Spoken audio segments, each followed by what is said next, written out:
നമുക്ക് ബാലന്റെയും ഗോമതിയുടെ ഇന്നത്തെ നല്ലൊരു വിശേഷം കേട്ടാലോ? അങ്ങനെ ഇന്നത്തെ വിശേഷത്തില് ബാലന് ഓഡിറ്റോറിയത്തിലാണ്. കാരണം സംഗീതം കല്യാണവും ഒക്കെ നടക്കാൻ പോകുന്ന ഓഡിറ്റോറിയത്തില് കാര്യങ്ങളൊക്കെ നോക്കി ബാലൻ ഫോൺ വിളിച്ചുകൊണ്ട് നിൽക്കുകയാണ്. അതെ, ഇവിടുത്തെ കാര്യങ്ങളൊക്കെ ഓക്കെയാ, ഇനിയിപ്പം പ്രത്യേകിച്ചൊന്നും ചെയ്യാനില്ല.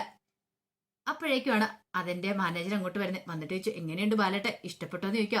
അതിഗംഭീരമായിട്ടുണ്ട്. എന്നാലും ഇവന്റ് മാനേജ്മെന്റ് ഇത് ഏറ്റെടുത്തെന്ന് അറിഞ്ഞപ്പോ ഇത്ര ഭംഗിയാക്കുമെന്ന് ഞാൻ വിചാരിച്ചില്ല കേട്ടോ. ഞാനിത് സ്വപ്നത്തിൽ പോലും പ്രതീക്ഷിക്കാത്ത രീതിയിലാണ് ഭംഗിയാക്കിയിരിക്കുന്നത്. അപ്പോഴേക്കും അയാൾ പറഞ്ഞു, ഇതെല്ലാം ഒറ്റൊരാളുടെ കഴിവ് കൊണ്ട് മാത്രമാണെന്ന് പറയണേ. ഒരാളോ? അതെ, ഇതെല്ലാം ഒരാൾ തന്നെ ചെയ്തേ. ഒരാളോ? ഇതെന്തൊക്കെയാ നിങ്ങൾ പറയണേ? എനിക്കൊന്നും മനസ്സിലാവുന്നില്ല. ഒരാളെ കൊണ്ട് ഇത്ര ഭംഗിക്ക് അതിങ്ങനെയൊക്കെ ചെയ്യാൻ പറ്റുമോ?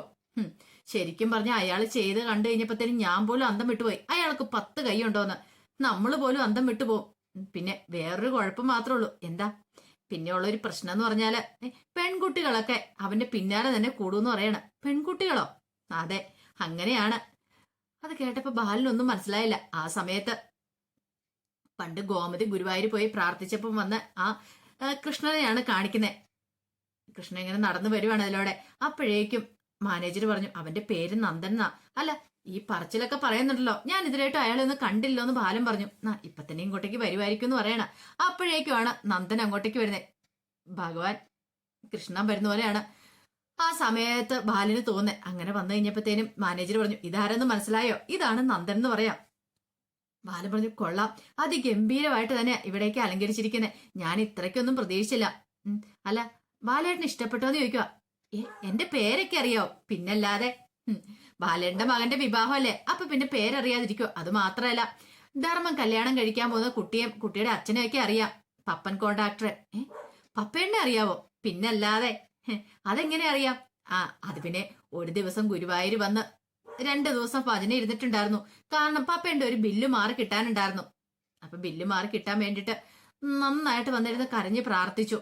അപ്പൊ എനിക്ക് പിന്നെ ആ പ്രാർത്ഥന കേൾക്കാതിരിക്കാൻ പറ്റുമോ? നന്ദന് പ്രാർത്ഥന കേൾക്കാതിരിക്കാൻ പറ്റുമോന്നോ? ഒന്നും മനസ്സിലായില്ല അങ്ങോട്ടേക്ക് ബാലന്. ബാലൻ പറഞ്ഞു, അത് പിന്നെ അതെ, ഞാനിവിടെ ഒരു പൂക്കട നടത്തുന്നുണ്ട്.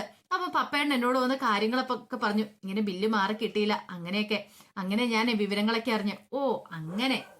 ഞാൻ കരുതി എന്തായിരിക്കും, എനിക്കൊന്നും അങ്ങോട്ടും മനസ്സിലായില്ലെന്ന് പറയണം.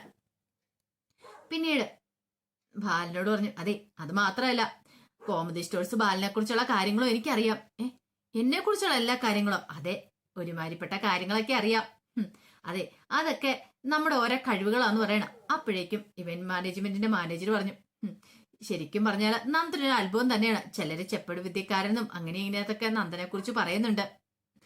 എന്റെ കൂടെ കൂടിയിട്ട് ആദ്യത്തെ ഇത് ഇവന്റ് മാനേജ്മെന്റ് ആണ്. കാരണം പുതിയതായിട്ട് ജോലിക്ക് കയറിയതുള്ളൂ. പക്ഷെ ആദ്യം ഭംഗിയായിട്ടാ കാര്യങ്ങളൊക്കെ നിർവഹിച്ചിരിക്കുന്നത്. അതും പറഞ്ഞ് നന്ദനെ പുകഴ്ത്തുവാണ്. നന്ദൻ പറഞ്ഞു, ബാലേട്ട, അങ്ങനെയാണ് നമുക്കിനി വീണ്ടും കാണാം. അല്ല, എനിക്ക് അങ്ങോട്ടേക്ക് ഒന്നും മനസ്സിലാകുന്നില്ലല്ലേ, എല്ലാത്തിനും ഉത്തരം കിട്ടിക്കോളും. അതും പറഞ്ഞുകൊണ്ട് നന്ദൻ അങ്ങോട്ടേക്ക് പോവാണ്. ബാലൻ പറഞ്ഞു, കൊള്ളാം, ഇത്രയ്ക്ക് ഒരാളെ കൊണ്ട് മാത്രം ഇത്ര അതിഗംഭീരമായിട്ട് ഇത് നടത്തുക എന്ന് പറഞ്ഞാല് വിശ്വസിക്കാൻ പോലും പറ്റുന്നില്ല. മാനേജർ പറഞ്ഞു, ഞാൻ പറഞ്ഞു കഴിഞ്ഞപ്പോ ബാലിന് മനസ്സിലായല്ലോ. ഇപ്പൊ കണ്ടില്ലേ, നന്ദന്റെ സംസാരം കേട്ടപ്പോ മനസ്സിലായില്ലേ നന്ദൻ എത്ര കഴിവുള്ളവനാന്ന്. ഓരോ തത്വങ്ങളൊക്കെ പറഞ്ഞു കേട്ടോ. ഭഗവാൻ കൃഷ്ണൻ പറഞ്ഞൊരു വാക്യം പറഞ്ഞു കേട്ടോ. അത് ശരിയാ, അതൊക്കെ ഇത്ര കൃത്യമായിട്ട് പറയണമെങ്കിൽ അതാ പറഞ്ഞ, അതാണ് നന്ദന്റെ കഴിവ് എന്നൊക്കെ മാനേജർ നന്ദനെ കുറിച്ച് പുകഴ്ത്തി പറഞ്ഞു. അങ്ങനെ രാത്രി ധർമ്മം സെറ്റ് ചെയ്ത് കിടക്കുമ്പോഴത്തേനും ആകാശ് അങ്ങോട്ട് വന്നിട്ട് പറഞ്ഞു, മാമ ഗുഡ് നൈറ്റ് എന്ന് പറയണം. Good night. അതുപോലെ തന്നെ ആരും ഗുഡ് നൈറ്റ് പറയണം. അപ്പൊ നല്ല ഫിറ്റാണ് 3 പേരും. അങ്ങനെ ഗുഡ് നൈറ്റ് ഒക്കെ പറഞ്ഞ് അവരവരുടെ മുറിയിലേക്ക് പോവാണ്. ആ സമയം ധർമ്മൻ ഇങ്ങനെ മനസ്സിൽ കണ്ടു തന്റെ ഭാവി വധുവിന്റെ രൂപം. നീ എന്റെ മനസ്സിൽ ഇപ്പോഴും ഉണ്ടേ മോളെ എന്നൊക്കെ പറഞ്ഞ് ധർമ്മൻ ഇങ്ങനെ കണ്ണടച്ച് കിടന്ന് സ്വപ്നം കാണുവാണ്. തന്റെ ഭാവി വധുവിനെ കുറിച്ചുള്ള സ്വപ്നങ്ങളൊക്കെ. അത് മാത്രമല്ല, അവളുമായിട്ട് ചേർന്ന് നിന്ന ആട്ടവും പാട്ടും അതുപോലെ തന്നെ നല്ല നല്ല സ്വപ്നങ്ങളൊക്കെ കണ്ടാണ് ധർമ്മൻ അവിടെ കിടന്ന് മയങ്ങണത്. ഈ സമയത്ത് ബാലനും ഗോമതിയും കൂടെ മുറിയില് പുതിയ കട്ടിലും ബെഡും ഒക്കെ സെറ്റ് ചെയ്യുവാണ്. പിന്നീട് ബാലനോട് ഗോമതി പറഞ്ഞു, ബാലേട്ട, കുറച്ചുകൂടെ ഒക്കെ അലങ്കരിക്കണ്ടേ? അലങ്കരിക്കാം, മറ്റന്നാളല്ലേ കല്യാണം, അപ്പോഴേക്കും നമുക്ക് പൂവൊക്കെ വെച്ച് അലങ്കരിച്ചാൽ മതി. പിന്നെ ഞാൻ കുറച്ച് ഫോട്ടോസിന്റെ ഒക്കെ കാര്യങ്ങളൊക്കെ പറഞ്ഞിട്ടുണ്ട്. ഫോട്ടോസൊക്കെ കിട്ടും മുറി വെക്കാനായിട്ട്, അതൊക്കെ വെച്ച് സെറ്റ് ചെയ്യണമെന്ന് പറഞ്ഞു. ഗോമതിക്കും ഭയങ്കര സന്തോഷമുള്ള ഒരു കാര്യമായിരുന്നത്. ഗോമതി പറഞ്ഞു, അതൊക്കെ വേണം ബാലേട്ട, ഒന്നിനും ഒരു കുറവും ഉണ്ടാവാൻ പാടില്ല. അല്ല, അവനോട് പറഞ്ഞോ? ധർമ്മനോട് ഈ കാര്യം പറഞ്ഞോ? അവൻ ഇവിടെയാ കിടക്കണേന്ന്. അവനോട് പറഞ്ഞിട്ടില്ല. ബാലേട്ട, ബാലേട്ടൻ തന്നെ പറയണോട്ടോ. ഞാൻ പറഞ്ഞ അവന് ചിലപ്പോ വിഷമമായിരിക്കും. അവന് പറയും ചിലപ്പോ ഞാൻ ഹാളിൽ കിടന്നോളാം എന്നൊക്കെ പറയും. പക്ഷെ കല്യാണം കഴിഞ്ഞ് അങ്ങനെയല്ലല്ലോ, ഹാളിലല്ലല്ലോ കിടത്തേണ്ടേ. ബാലൻ പറഞ്ഞു, അതെ, മുകളിലൊരു മുറി പണിയെന്ന് ഓർത്തിരുന്നു അവന്റെ കല്യാണത്തിന് മുമ്പ്. അത് നടന്നില്ല, സാരമില്ല. അവന്റെ കല്യാണം കഴിഞ്ഞ് 1 മാസത്തിനുള്ളിൽ തന്നെ നമുക്ക് ആ മുറി പണിയാം. അപ്പൊ പിന്നെ അവനും ഭാര്യയും കൂടെ മോളത്ത് മുറി കൊടുക്കാലോ എന്ന് പറഞ്ഞു. അത് ശരിയാ ബാലേട്ട, നല്ലൊരു കാര്യം തന്നെ അത്.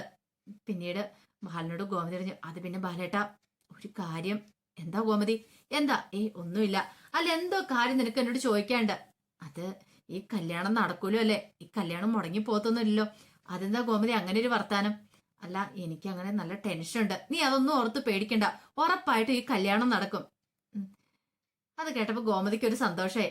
അല്ല ബാലേട്ട, ഓഡിറ്റോറിയത്തിന്റെ കാര്യങ്ങളൊക്കെ എങ്ങനെയാ? ബാലേട്ടൻ പോയി നോക്കിയിട്ട് എല്ലാം അടിപൊളിയായോ? അത് പറയാൻ മറന്നു, ഒന്ന് കാണേണ്ടതായിരുന്നു. കാണേണ്ടതായിരുന്നു. അതെ, ഇവന്റ് മാനേജ്മെന്റിനെ ആണല്ലോ ഏൽപ്പിച്ചേ. മാനേജർ പറഞ്ഞു അത് ഒരാൾ തന്നെയാ ചെയ്തേന്ന്. ഒരാൾ തന്നെയോ? അതേന്നേ, ഓഡിറ്റോറിയത്തില് ആ ഇവന്റ് മാനേജ്മെന്റ് ചെയ്ത കാര്യങ്ങളെല്ലാം ഒറ്റ ഒരാൾ തന്നെയാ ചെയ്തേ. അത്ഭുതം തോന്നി എനിക്ക്. മാനേജർ പറഞ്ഞപ്പോ ഞാൻ വിശ്വസിച്ചില്ല. പക്ഷേ അവൻ എന്റെ അടുത്ത് വന്നപ്പോ എനിക്ക് വിശ്വാസമായി. അവന്റെ പേര് നന്ദനെന്നാ.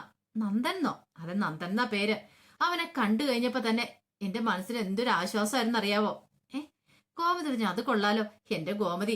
അവനെ കണ്ടിട്ടുണ്ടെങ്കിൽ നമുക്ക് മനസ്സിലൊരു സന്തോഷമൊക്കെ തോന്നും. വലിയ ചെപ്പടി വിത്തിക്കാരൻ എന്നൊക്കെ മാനേജർ പറയുന്നത് കേട്ടു.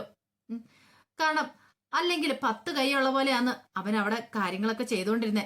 നമുക്ക് പോലും അത്ഭുതം തോന്നുന്ന ഇത്ര മനോഹരമായിട്ട് ആ ഓഡിറ്റോറിയം അലങ്കരിക്കാന്ന് പറഞ്ഞാൽ അത് ഒരാളെ കൊണ്ട് തന്നെ ചെയ്യാന്ന് പറഞ്ഞാൽ എനിക്ക് പോലും വിശ്വാസം വന്നില്ലായിരുന്നു. പക്ഷെ അവനോട് സംസാരിച്ചു കഴിഞ്ഞപ്പോ എനിക്ക് പല കാര്യങ്ങളും മനസ്സിലായി.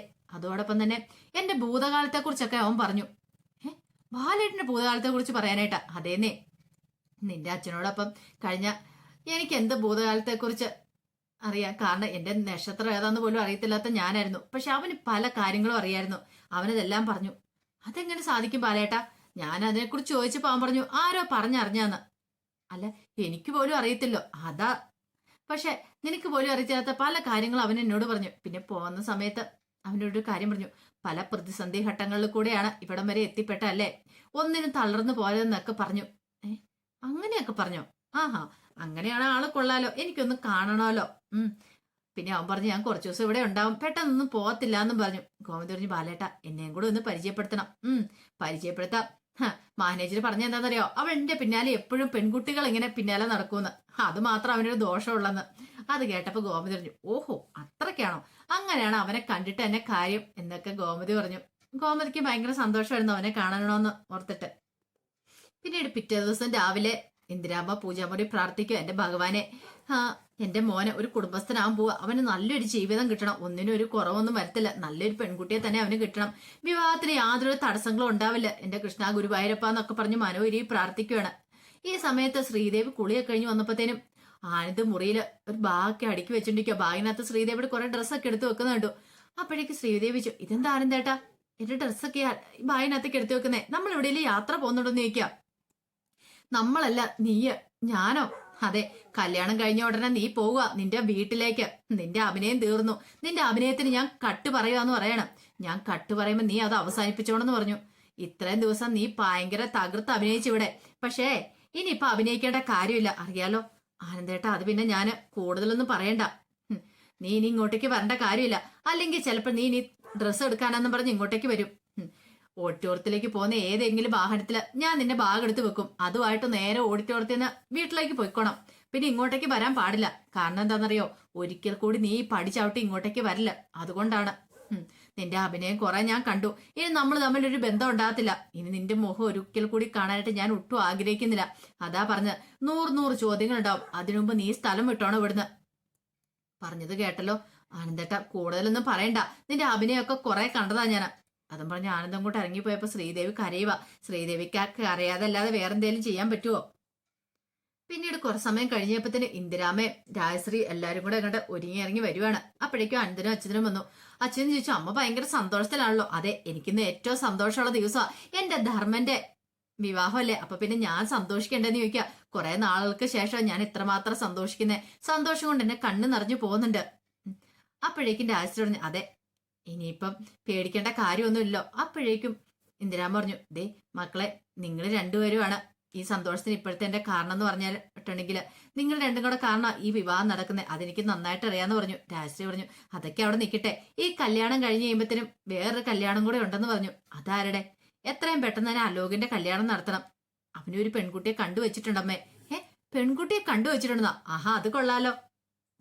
പിന്നീട് ഇന്ദിരാമ്മ അനന്തനോട് പറഞ്ഞു, എടാ അനന്ത, അലോകി ഏതോ പെൺകുട്ടിയെ കണ്ടുവച്ചിട്ടുണ്ടെന്ന്. അങ്ങനെയാണെങ്കിൽ ഇതേ നീ വേണം എല്ലാത്തിനും മുൻകൈ എടുത്ത് നിന്ന് ഈ കല്യാണം നടത്തി കൊടുക്കാനായിട്ട്. അല്ല, പെൺകുട്ടി ഏതാന്നൊരു ചോദ്യം. ആ ചോദ്യം കേട്ടപ്പോ രാജശ്രീയും അച്യുതനൊക്കെ ഒരു നിമിഷം ഞെട്ടിത്തെരിച്ചു. അവർ ഇത്രയ്ക്ക് പ്രതീക്ഷയില്ല ഇന്ദിരാമ്മ ഇത്ര പെട്ടെന്ന് ചോദിക്കുമെന്ന്. അപ്പൊ അതിന്റെ വിശേഷങ്ങളൊക്കെ നമ്മളിന്ന് കാണുന്നത്. ഇതിന്റെ ബാക്കി വിശേഷങ്ങളുമായിട്ട് വൈകുന്നേരത്തെ പ്രമോയി വരാട്ടോ. ഒരിക്കൽ കൂടി എല്ലാവർക്കും ശുഭദിനം നേർന്നോട് നിർത്തുന്നു.